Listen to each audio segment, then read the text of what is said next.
As the week kicks off, we have all the news you need to know this Monday on 10's Late News Tonight. Cost of living bites the staggering number of Aussies cutting back on food. On Budget Eve, is there hope of a rate cut after all? Developing tonight, an Australian held on drugs charges in Bali rushed to hospital. A teen who killed a mother in a Boxing Day stabbing that shocked Queensland learns his fate. Now that's what you call a touchdown. A textbook wheels up landing, which I was very happy to see. How a pilot pulled off this emergency landing. Aussie teens left stranded while volunteering on a remote island. A little later in the bulletin, this red-bellied black snake called shotgun in a woman's car. Why she's just rolling with it. Villages swallowed up by cold lava. So what is it? We'll explain in tonight's climate report. Most of us won't even do it once. We meet the man who's just climbed Mount Everest for the 29th time. And honouring the legacy of Carla Zampatti, we're there for an emotional runway show at Australian Fashion Week.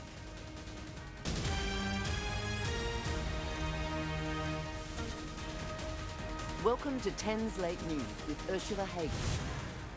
First tonight, clear signs Australians are struggling with the crushing cost of living, slashing their spending on food and even alcohol. Our nation's biggest bank has looked at the spending of their 7 million customers and found there was a dramatic drop in the amount we spent on food and beverages last month, in particular at supermarkets, liquor stores, butchers and seafood stores. Hospitality spending also fell, down 3.3% for the month, with fewer Aussies going to the pub, cafes or restaurants. But fast food is still going strong. So where is our money going? Well, spending is up on education, utilities and cars. But the Treasurer is tonight giving mortgage holders some hope. You may still get a cash rate cut this year after all. That prediction coming as he prepares to hand down his third budget. Network political editor Ashley Raper joins me now. And Ash, what does the Treasurer know that the RBA doesn't? Yes, Ursula, there's quite a difference between the forecast that's been put out today by the government, which will be in tomorrow's budget, and the forecast put out by the Reserve Bank earlier this month. In fact, it has inflation coming into the Reserve Bank's target range of between 2 and 3% a year apart. The government insists it'll get into that range, or could get into that range, by Christmas. Now, why the difference? The government says it's because the forecast put out by Treasury that'll be in the budget takes into account what's in the budget and the Reserve Bank's doesn't. And that's a fact. The government says its budget will fight inflation. But with all this focus on fighting inflation in the budget, it makes the government accountable. It also makes it sets expectations, rather, that there will be an interest rate cut. And if there didn't, and if there isn't, that could be hugely problematic for the government a year out from the election. So this is a big risk that the government has taken by saying that we could get inflation with these forecasts into the target range by Christmas. Well, and keeping that inflation down makes it a bit difficult for Labor, because usually you'd see just before an election a big spending budget. They can't really do this if they want to fight inflation. So who are going to be the winners and losers out of this? Yes, the game of the winners and losers. Look, we know that there is more cost of living help in the budget, and we expect that to be an expansion of existing schemes, so energy bill relief and rent assistance. Now, those schemes are targeted at low-income households or people on pensions who are already doing it tough, and there has been a lot of pressure to increase help, especially for pensioners. Now, this is what the Prime Minister Anthony Albanese has said ahead of his government handing down its third budget. We live in uncertain economic times, but what we've ensured is that we deal with some of those pressures whilst, of course, making sure we have our eye on the future. Now, we do expect to see some more announcements in the budget around universities, the education sector, and also the theme of the budget is Future Made in Australia. Now, there's been announcements around that in the lead up to the budget, and we'll expect to see more of that tomorrow. Ursula? I look forward to talking to you then. Thank you, Ash. Well, in developing news tonight, 49-year-old South Australian Troy Smith, who's been held in Bali for possessing and trafficking more than 3 grams of methamphetamine, has been rushed to hospital for treatment. He was heard telling media outside the prison, "Go the power," in what appears to be a reference to Port Adelaide's AFL team. It came after Indonesian police upgraded the serious drugs charges to carry a potential life sentence. He's fine. I mean, like, he's okay, but mentally he's breakdown. Yeah, through this situation. But physically, he can endure this. Troy Smith's wife, Tracy, has arrived in Bali to see him as Indonesian police reveal they were forced to fire warning shots in the air during his arrest after he allegedly tried to evade capture. A teenager who fatally stabbed a Queensland mother in the heart during a home invasion has been jailed for 14 years. But as Matthew Carstoonan explains, the fight for justice isn't over yet. Particularly heinous, those are the words used by Brisbane Supreme Court Justice today in the sentencing of the now 19-year-old teenager convicted over the stabbing murder of Emma Lovel, a crime that took the threat of youth crime off the streets of Queensland and into people's living rooms. The teenager, who we cannot legally identify because he was 17 at the time, broke into Emma and Lee Lovel's home north of Brisbane on Boxing Day in 2022. The couple fought to get the teenager and his co-accused out of the house before the confrontation spilled onto the front yard. An 11-centimetre knife was then used by the teen to stab Lee twice before it was plunged into Emma's heart. Paramedics performed open heart surgery on the front lawn, but she later died in hospital. Today, that teenager was sentenced to 14 years jail. It's never going to be enough. It's never going to bring her back. Today is also Lee Lovel's birthday, with the sentencing coming a day after Mother's Day. We were lucky yesterday, got to spend the day with some friends, so again, it just sort of kept my mind off Mother's Day, really, to a certain extent. So, because it would have been a very different day if Emma was here, really. So. With time already served, the teenager will be released in just over 8 years. I'm pleased, I suppose. He's gone from particularly heinous crime, and we've got more than up to 10 years, which is what I thought it was going to be. But the fight for justice for the Lovel family is far from over. The co-accused matter is still before the courts, and they have yet to enter a plea. Teacher's pet killer Chris Dawson has begun an appeal over his conviction for murdering his wife Lynette. The 75-year-old appeared via video link from jail, where he's serving a 24-year sentence. At the heart of the appeal is a phone call Dawson claims to have received from his wife while working at the Northbridge Baths the day after she disappeared. Dawson claimed Lynette said she needed some time away due to their marital problems. The trial judge didn't believe the call happened, which Dawson's lawyer says was a miscarriage of justice. The appeal hearing is set to last 3 days. The man accused of being an ISIS recruiter, Neil Prakash, has faced a Melbourne court for the first time since being extradited to Australia. The 33-year-old is facing 6 terrorism-related charges after police allege he travelled to the Middle East to join Islamic State. He briefly appeared via video link from custody before he started banging on a door asking to be released, saying he felt faint. The magistrate continued without him. The hearing will decide if there is enough evidence against Pesh for him to stand trial. Imagine being on board an aircraft that needs to land without its wheels. Well, that was the reality for a 53-year-old pilot and his 2 passengers in their 60s at Newcastle Airport in the New South Wales Hunter. After circling the sky for hours to use up the fuel, the pilot powered down around midday. The trio safely touching down on the tarmac, eventually scraping to a stop.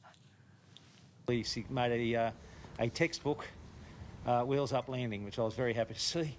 Obviously, fire is a very important aspect, but sometimes they don't always go to plan and the aircraft can actually flip and roll. To see them land safe was unbelievable. Yeah, it was really good. It was like everyone was cheering. Yeah, we applauded. Of course we did. Nobody got hurt. We're very happy. Questions still remain as to why backup systems failed. Australian teenagers volunteering on a remote South Pacific island are struggling to find flights home following the collapse of Air Vanuatu. Sophie Jacobson joins me now. And Sophie, how do they end up stranded? Well, it was meant to be a trip of a lifetime for these young volunteers, but now they're stuck on a tropical island. The Rotary Hives Rotary Club, based in Albury, Wodonga, arrived on the remote island Tana off Vanuatu last week as part of a volunteer program running health clinics. But on Thursday, the airline that the group was travelling with, Air Vanuatu, went into liquidation. Their travel insurance doesn't cover insolvencies, leading them to very few and costly options, one being a charter flight, which would cost them more than $6,000. But these young volunteers are doing their very best to stay positive.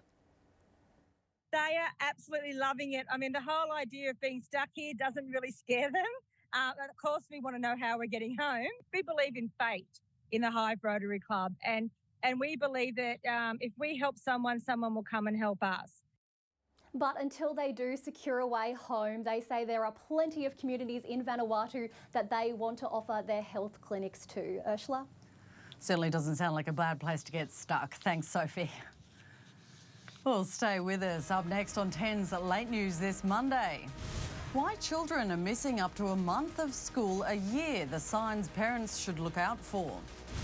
A man accused of shooting dead a dingo with a spear gun. And how a couple was pulled to safety after 4 days stuck in the mud.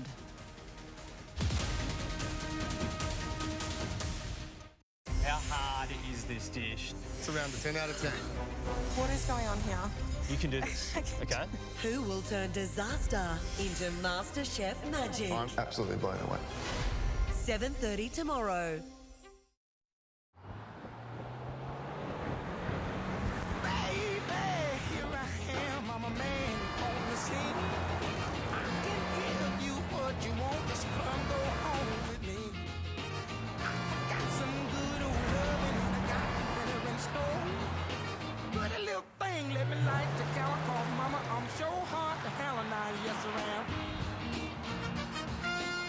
Kia, movement that inspires.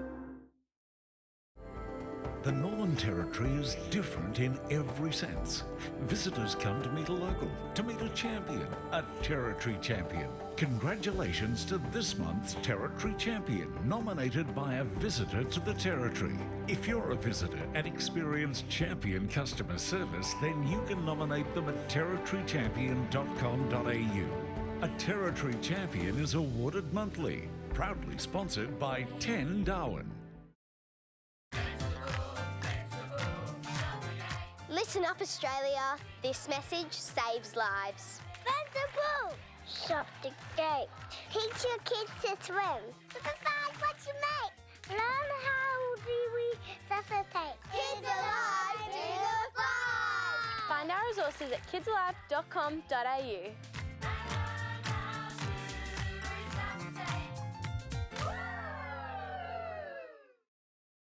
Wherever you live and whenever you want, Free TV brings you the best Australian television, local news, entertainment, drama and live sport.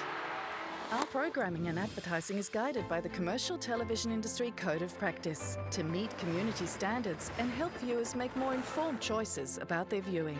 A copy of the code can be found on the Free TV website, or you can write or call us for more information. Free TV, Australian, trusted, free. Next time you go shopping, know the story and add higher welfare farming to your list. Know that layer hens can forage and dust bathe. Be confident knowing that meat chickens are raised with more space, free to flap their wings. Know that salmon have enough space to school naturally. And know that pigs lead enriched lives interacting with each other. Know that standards aren't just being met, but continually improved. Know the story. RSPCA approved. Time is running out. The government is putting your free sport on the line. The countdown is on to save free sport on TV. Keep sport free. Go to freeforeveryone.com.au. A man is accused of killing a dingo with a spear gun on Queensland's Gari. The incident occurred last month when it's believed the animal was lingering around a campsite before the man allegedly fired the deadly shot. He turned himself into rangers the next day. The Department of Environment is now investigating and is expected to charge the man next week. The maximum penalty is 2 years in prison or a fine of close to $500,000. Victorian schoolchildren are being bashed and tasered in a horrific social media trend called lacking. It comes as a new study shows bullying is a major factor in chronically high rates of absenteeism. And a warning, viewers may find some of the images in this story confronting. Screaming in fear as her attackers continue the assault. It's one of a raft of videos and photos posted on social media, goading teenagers to attack and humiliate their victims. We're struggling to raise young people who are empathic, who are compassionate and who care about the way their actions affect other people. Some going as far as using weapons. This attacker claims to have a taser. Cyberbullying reports to the eSafety Commissioner have increased 40%. Some victims now too afraid to return to school. Half of Australian students are chronically absent, missing 10% or a month of school every year. Monash University identifying bullying and disconnection as major factors. The real fear, the real anxiety, and that's, anxiety is an enormous trigger in terms of young people refusing to go to school, is that it's going to happen again. It is a criminal act. It is a criminal assault. There is an offence for posting it onto the internet, but we never see anyone charged with these offences. She says while lacking is today's trending tag, the same vile videos will be replicated until those making them face consequences. Until such time as they see that, most of them are probably not going to change behaviour, because why would you? Abby Dinham for 10 News First. A cold lava flow combined with flash flooding has killed at least 37 people in the western Indonesian island of Sumatra. As our meteorologist Josh Holt explains in tonight's climate report, the mix of ash, sand and pebbles is no less dangerous. A devastating situation has unfolded across parts of Indonesia, where villages have been swept up by cold lava mudslides. These are the pictures of the extensive destruction caused after heavy rain triggered flash floods, a river to breach its banks and mud flows down the Mount Merapi volcano in West Sumatra. So what is cold lava? Well, that occurs when a mixture of volcanic material and pebbles flows down the slopes of a volcano during heavy rainfall. That's what happened here, and sadly, many people are still missing as an extensive clean-up and recovery operation now begins. Let's take a look at the capital city forecast across Australia for Tuesday. Partly cloudy for Brisbane with a top temp of 26 degrees. And finally, some sunny skies for Sydney, tops of 22 tomorrow. Partly cloudy for Melbourne, 16, shower or two for Hobart. Partly cloudy, dry Adelaide, and 28 degrees with mostly sunny skies for Perth. Sunny for Darwin with a top of 34 degrees. Well, imagine donning protective gear just for your daily commute. That's exactly what this Newcastle woman is doing after 4 fruitless attempts to remove a red-bellied black snake from her car. The snake has been in there for a month and now the car's owner has even given it a name. It's called Fluffy. I've had the actual interior pulled out twice. And then cameras, little wormy cameras go into all the nooks and crannies of the car and they can't find it. But then the next day, the snake is sitting on my back seat. So I don't know where he's hiding, but it's a mystery. Lisa says she doesn't want the snake harmed, and to be fair, while their bite can cause significant injury, there have been no recorded deaths in Australia. I just leave the car. Up next on 10's Late News, a very special tribute from the Royals to Steve Irwin. And why it's not all black and white when it comes to pandas.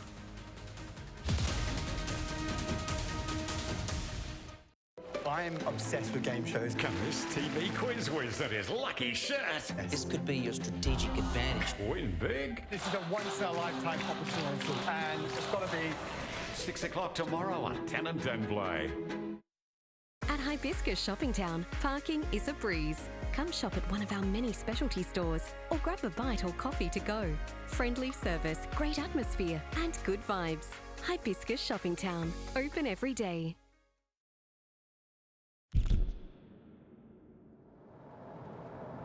So this is what happened. The other driver was about where we are now. Steph's car was coming from the other direction towards him. Then he looked down at his phone for 4.1 seconds.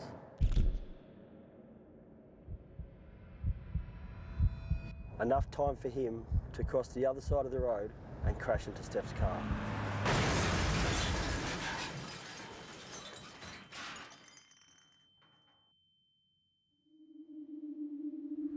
I'll never forget the day we lost our Steph. When a P-plate driver, distracted by his phone and on drugs, lost control of his car and crashed into hers.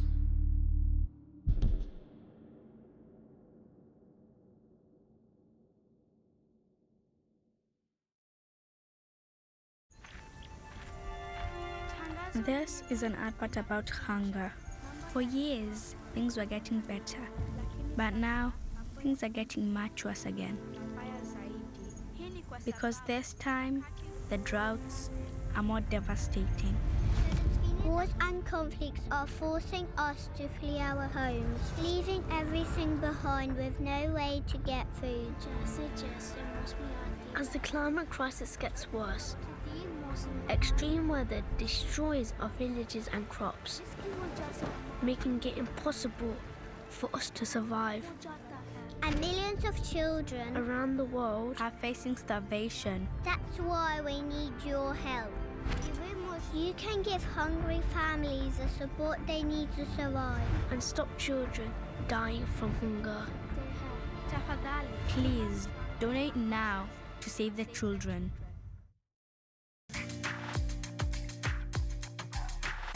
Sophistication and support for the fuller bust, E to J cups.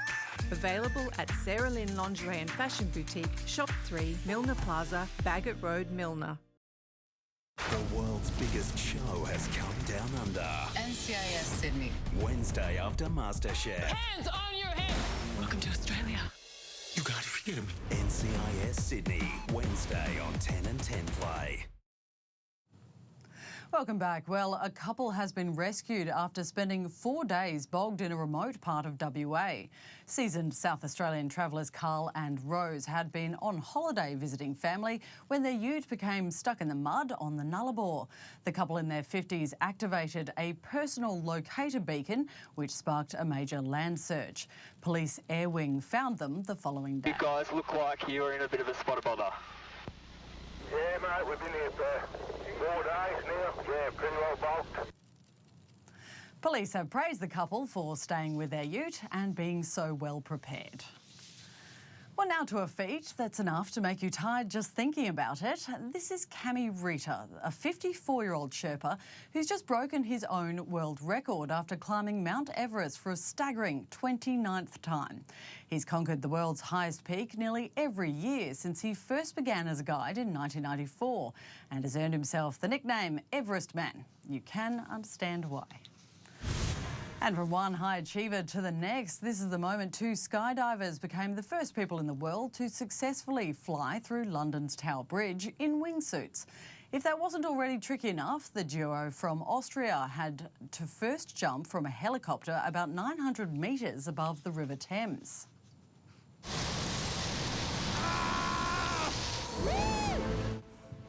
They reached speeds of 246 kilometres an hour and described it as quite intense, which is a bit of an understatement. Well, it was influencers at 10 Paces in Sydney today as Australian Fashion Week got underway with a jam-packed first day. Atlas Lumen opened the week before first-timers strutted their stuff in the Next Gen show. But tonight it was a very familiar fashion house that was front and centre. Entertainment editor Angela Bishop has more. It's just moments before the Carla Zampatti collection takes to the runway here at Australian Fashion Week. Everyone's taking their seats. I just have enough time to run around and see if I can find a few VIPs to Vox Pop, and then it'll be on with the show. Well, Alex, I can't imagine as CEO and as Carla Zampatti's son how you're feeling right now as the collection gets set to go down the runway here at Fashion Week.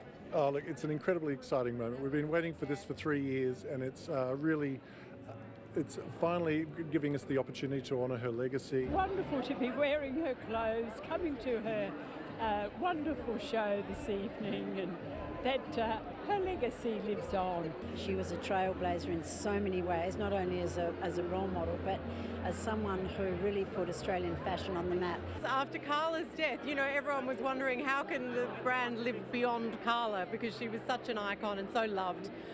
And it's been interesting that Carly, the new designer, has really managed to keep that heritage alive, but she's just injected just enough of something new and a real modernity around it.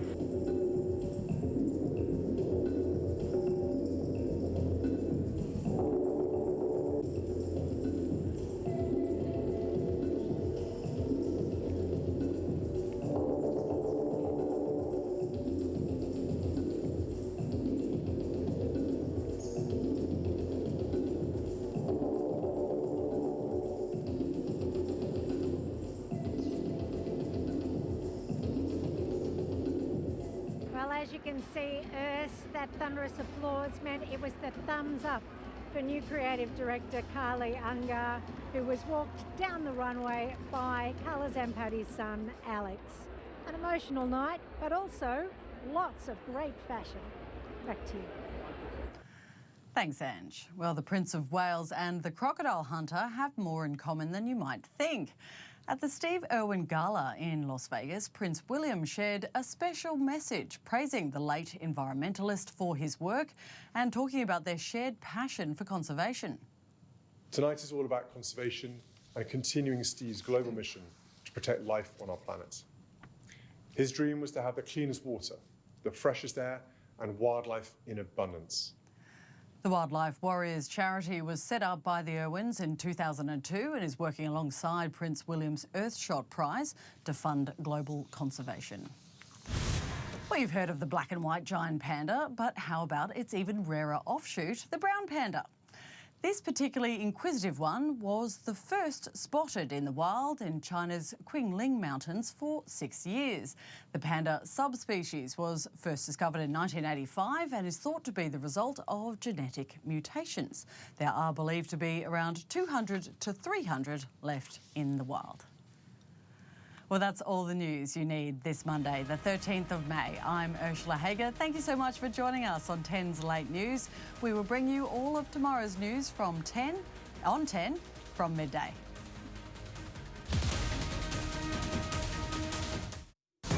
Welcome to the project.